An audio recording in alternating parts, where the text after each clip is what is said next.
যাদের স্বামী প্রবাসী, যাদের স্ত্রী আছেন প্রবাসী স্বামী, মেহেরবানি করে বোন আপনি আল্লাহর জন্য সবর করেন, নিজের আখলাক চরিত্র ভালো রাখেন। বেচারা 16 বছর 12 বছর 14 বছর নিজের ঘাম ঝরাইয়া রক্ত পানি করে টাকা উপার্জন করে আপনাদের জন্য পাঠায়। স্ত্রী ছেলে মেয়ের জন্য বাড়িতে কয়টা টাকা পাঠায়। বিশ্বাস করেন এই বছরও আমি তো প্রতি বছর হজ ওমরায় গেলে এই মক্কায় মদিনায় প্রবাসীদের রুমে রুমে যাই। সৌদি আরব যারা থাকে, কত যুবক কত প্রবাসীর কাহিনী যে শুনি আমি, কাঁদে। এইবারও বলছে এক ছেলে, কজর আমি 8 বছরে কোনোদিন এই সৌদি আরব একটা ডাক্তার দেখাইনি,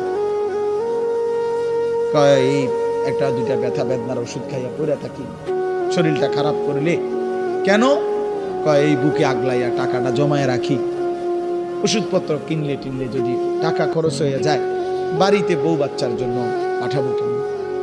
এত কষ্টের টাকা, বিশ্বাস করে প্রবাসীর প্রতিটা টাকার মধ্যে ঘাম যেন ভিজা থাকে, ঘাম ভিজা থাকে। এই কষ্টের টাকা দিয়া ছেলেটা যদি তোমার বাবা পাঠাইবার পর, আমার প্রিয় ভাই, তুমি যদি সারাদিন মোবাইল টিপো, উলঙ্গ ছবি দেখো, নাচ গান দেখো, নর্তকী দেখো, জিনা ব্যভিচারের দৃশ্য দেখো, এটা ইনসাফ হয় না।